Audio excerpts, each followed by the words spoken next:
Welcome to Turf Topics, presented by Aquarian Turf Solutions. We're joined by Joe Kovach, a veteran of nearly 4 decades in the turf industry.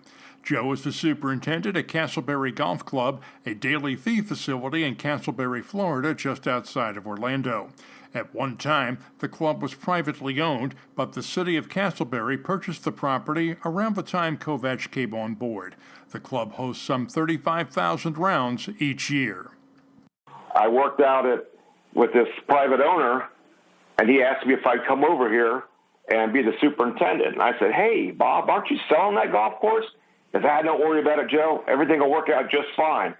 And 4 months later, the city of Casselberry closed on the golf course, and I've been working as a contractor for the city of Casselberry now for about 8 years. What sort of challenges are you dealing with at a municipally owned facility where your budget and your staff are limited that maybe you wouldn't face at a larger facility or at a private club, that kind of thing? Well, I tell you, the one thing that was shocking to me when I came here, our number 18 green is probably, I don't know, maybe 1,800 square feet. And I have like 3 pin placements on there. I have kind of frontish, middle-ish, backish. And having 1.6 acres of greens on a municipal place that we put quite a few rounds together can be a bit of a challenge. Not only are they push-up greens, but about 50% of the grass on my greens right now is the old 328. I've got about maybe 25% that's tip dwarf, that's been stuff that's been sodded and patched up and repaired over the last several decades. And then I would say 25% of what I would call other off types. I've got patches of 419. Don't ask how that got in there. So that's one of the challenges is old push-up greens with lots of old grass, and they really need to be hauled out and redone. But as long as I can keep things going, everybody's going to be satisfied with that. So how do you set your priorities? You get a lot of play, and play's going 12 months out of the year. So how do you set your priorities as far as what you have to take care of maintenance-wise around the wear and tear? Well, as any superintendent will tell you, you get 80% of your comment cards and 80% of the play. It happens on the greens and in and around the greens, and obviously that's where the priority comes in. It's our play here is, they're not looking for fast and firm. They're looking for, something more like good color, and they roll pretty smooth. If we could keep that maintained, we have happy customers.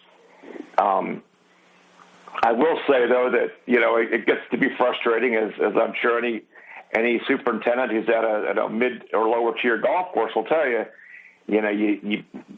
People don't think that we see the problem areas. We see the patches of the weeds. We see thin fairways. We see it. We just don't have the resource to be able to do everything. How big is your crew? I actually have 4 full-time guys, myself and my mechanic, and then I have 3 part-time guys that work anywhere between 12 and 16 hours a week.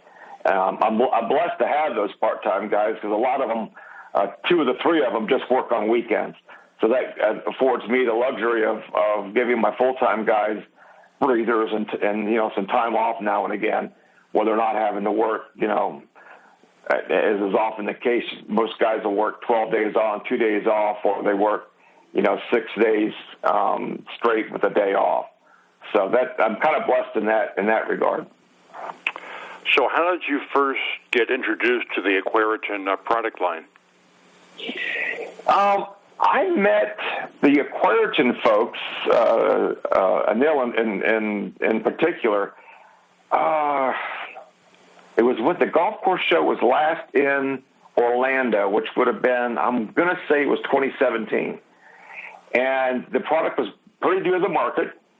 And I had a sales guy call on me, and he turned me on to a guy who had been using the product.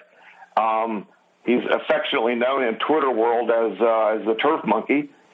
And John Riley, he graciously, accepted my phone call. We talked on the phone for about 30 minutes, and we talked about silica, and we talked about the benefits. And I was already kind of going down that road with trying to find ways to develop more plant health without necessarily having to use chemicals. So, the phosphates and the silica and those kinds of things. Salicylic acid is another one. And I became a fan of those types of products. And that's when I first, got into, at that time it wasn't Defend, it was just plain old Aquaritin, and started to use it and started to see some results. But found that has been very pleased with the results I'm seeing, and the turf health is important to me, and obviously it is to trying to maintain small greens with a lot of play. What are you using now? Just Defend, or are you using 19 in combination with it? I've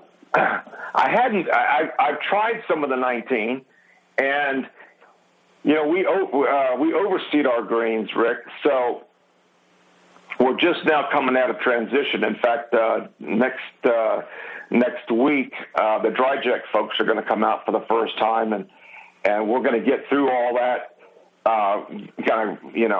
transitioning back to the Bermuda grass, and then probably by the middle of June, I'm going to give up part of that fertility program over to 19. I'm going to give it a true, honest to goodness test, and if it works half as good as the Defend product has, and making me satisfied with the results, it'll be full on go from there.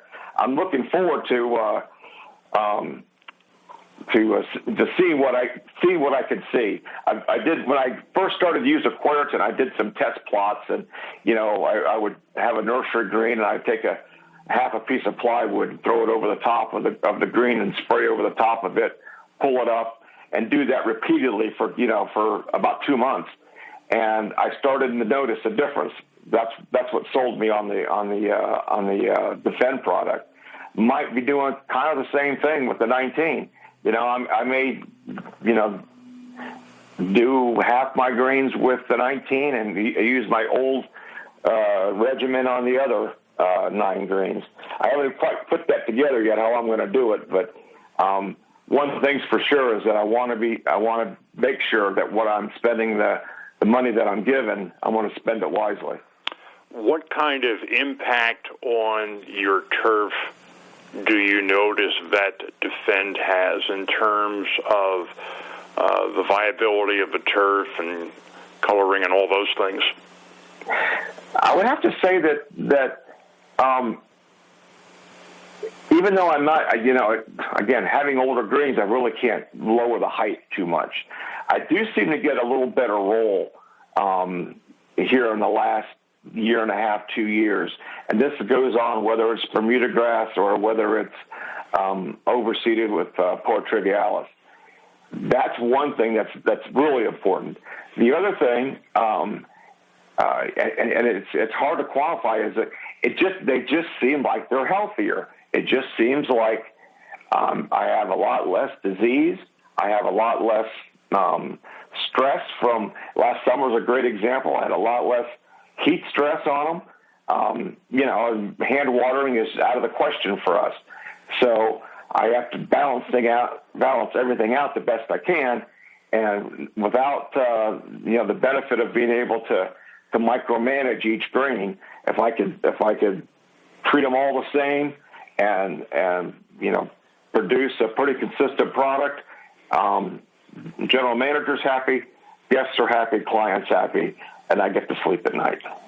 Our thanks to Joe Kovach for joining us on this edition of Turf Topics. We invite you to join us next time.